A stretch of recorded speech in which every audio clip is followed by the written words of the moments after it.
Hello hello everyone, welcome to Ekta की पाठशाला। एकता की पाठशाला में आपका हार्दिक स्वागत है, हार्दिक अभिनंदन है। आज हम करेंगे 22 दिसंबर के करंट अफेयर। आई होप आपको ये करंट अफेयर की वीडियो अच्छी लग रही होगी। अच्छी लग रही है तो चैनल को लाइक, शेयर और सब्सक्राइब आपने ज़रूर करना है। आज का पहला क्वेश्चन है, हाल ही में किस देश ने भारतीय अंतरिक्ष अनुसंधान संगठन इसरो को प्रतिष्ठित लीफ एरिक्सन लूनर पुरस्कार से नवाजा है? Which country has recently awarded the prestigious Leif Erikson Lunar Award to the Indian Space Research Organization ISRO? तो ये आइसलैंड ने इसे अवार्ड दिया है, लीफ एरिक्सन लूनर अवार्ड। दूसरा क्वेश्चन है, हाल ही में किस बैंक ने पहली बार बाजार पूंजीकरण में 5 ट्रिलियन का आंकड़ा छुआ है? Recently, which bank has touched the 5 trillion mark in market capitalization for the first time? तो ये भारतीय स्टेट बैंक ऑफ इंडिया ने 5 ट्रिलियन का आंकड़ा पहली बार छुआ है। तीसरा क्वेश्चन है, हाल ही में किस राज्य की कैबिनेट ने एडवांस्ड पीडियाट्रिक सेंटर बनाने के प्रस्ताव को मंजूरी दी है? Recently, the cabinet of which state has approved the proposal to build advanced pediatric center? तो ये उत्तर प्रदेश ने शुरू किया है।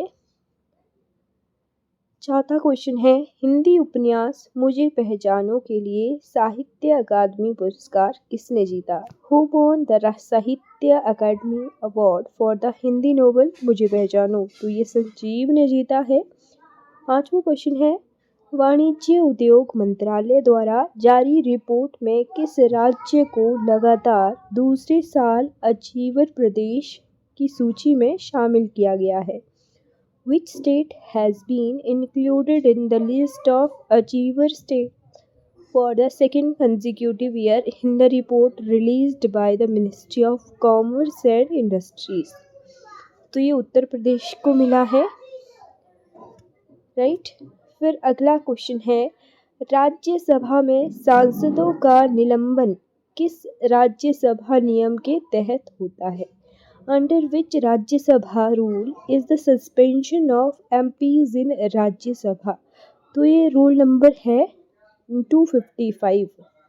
ठीक। फिर सातवां क्वेश्चन है, उत्तर पश्चिम रेलवे जोन का सर्वश्रेष्ठ रेलवे स्टेशन किसे घोषित किया गया है? Which has been declared the best railway station of North-Western Railway Zone? तो वो है रायका बाग रेलवे स्टेशन जोधपुर। रायका बाग रेलवे स्टेशन जोधपुर। आठवां क्वेश्चन है, संयुक्त राष्ट्र ने किस वर्ष को अंतर्राष्ट्रीय ऊंट वर्ष घोषित किया है? Which year has been declared by the United Nations as International Year of the Camel? तो ये 2024 है। आपने कमेंट सेक्शन में बताना है कि 2023 को जो है कौन सा अंतर्राष्ट्रीय दिवस घोषित किया गया था, राइट। 2024 को तो इंटरनेशनल ईयर ऑफ कैमल घोषित किया गया है। अगला क्वेश्चन है, हाल ही में किस राज्य में 5 दिवसीय कूनो वन महोत्सव मनाया गया? In which state was the 5-day Kuno Van Mahotsav celebrated recently? तो वो है मध्य प्रदेश में ये मनाया गया है कूनो वन महोत्सव। 10वां क्वेश्चन है, लिविंग क्वालिटी इंडेक्स 2023 में कौन सा देश शीर्ष 5 शहर में शामिल नहीं है? Which country is not included in the top 5 cities in the Living Quality Index 2023? तो ये हैदराबाद उसमें शामिल नहीं है। यानी ये जो 3 सिटीज़ दिख रही हैं, वियना ऑस्ट्रिया की, ज्यूरिख स्विट्जरलैंड की, ऑकलैंड न्यूजीलैंड की, ये तीनों उन 5 शीर्ष शहरों में हैं, बट हैदराबाद इस लिस्ट में शामिल नहीं है लिविंग क्वालिटी इंडेक्स में। फिर है 11वां क्वेश्चन, हाल ही में जारी जलवायु परिवर्तन प्रदर्शन सूचकांक CCPI 2024 में भारत ने कौन सा स्थान हासिल किया है?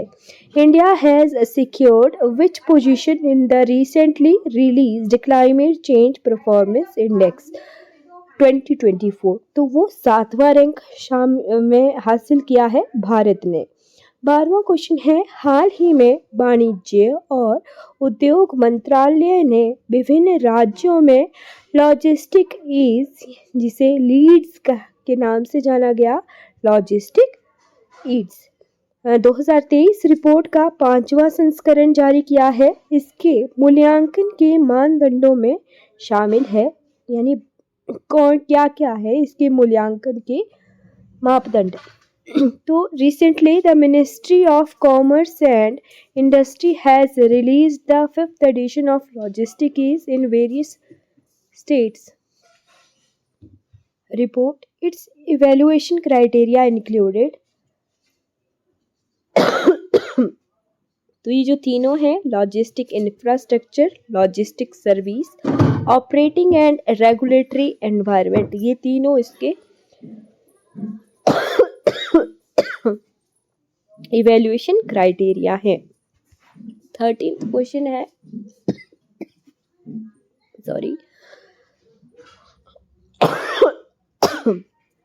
प्रत्येक वर्ष किस तारीख को नेशनल मैथमेटिक्स डे के रूप में मनाया जाता है?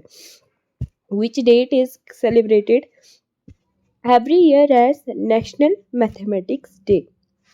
तो प्रति वर्ष श्री रामानुजम, आपको ध्यान में हो या नहीं हो, उनकी जयंती दिन होता है 22 दिसंबर को। उसी दिन जो है मैथमेटिक्स डे के रूप में मनाया जाता है नेशनल। साथ में 22 दिसंबर से आपने ध्यान रखना है कि 22 दिसंबर वर्ष भर में सबसे छोटा दिन होता है। और इस बार तो जैसे हिमाचल टेट का एग्ज़ाम हुआ था, तो उसमें इस क्वेश्चन को घुमा के पूछा गया कि वर्ष का ऐसा कौन सा दिन है जिसमें सबसे लंबी रात होती है? तो वो 22 दिसंबर ही है, उसमें सबसे लंबी रात है और दिन सबसे छोटा है। साथ में ये नेशनल मैथमेटिक्स डे के रूप में भी मनाया जाता है, तो ध्यान रखिएगा। घुमा फिरा कर आजकल क्वेश्चन आते हैं। 14th क्वेश्चन है, किस राज्य सरकार ने फेफड़ों के संभावित घातक संक्रमण निमोनिया से निपटने के लिए सांस अभियान 2023-24 शुरू किया है? Which state government has launched SANS campaign 2023-24 to tackle pneumonia, a potential fatal lung infection? तो ये मणिपुर ने सांस अभियान 2023-24 शुरू किया है। 15th क्वेश्चन और आज का लास्ट क्वेश्चन है, हाल ही में बौद्ध धर्म गुरु दलाई लामा ने कहाँ अंतर्राष्ट्रीय संघ फोरम 2023 का उद्घाटन किया है? Where has a Buddhist religious Guru Dalai Lama inaugurated the International Sangha Forum 2023 recently? तो ये बोध गया में शुरू किया गया है। बोध गया से हमारे बुद्धिज़्म यानी गौतम बुद्ध जी का क्या रिलेशन रहा है, वो आपके लिए कमेंट सेक्शन में होमवर्क रहता है। बोध गया किसके लिए जाना जाता है? चलिए, आज की वीडियो हमारी कंप्लीट हो जाती है। Thank you so much for watching this video.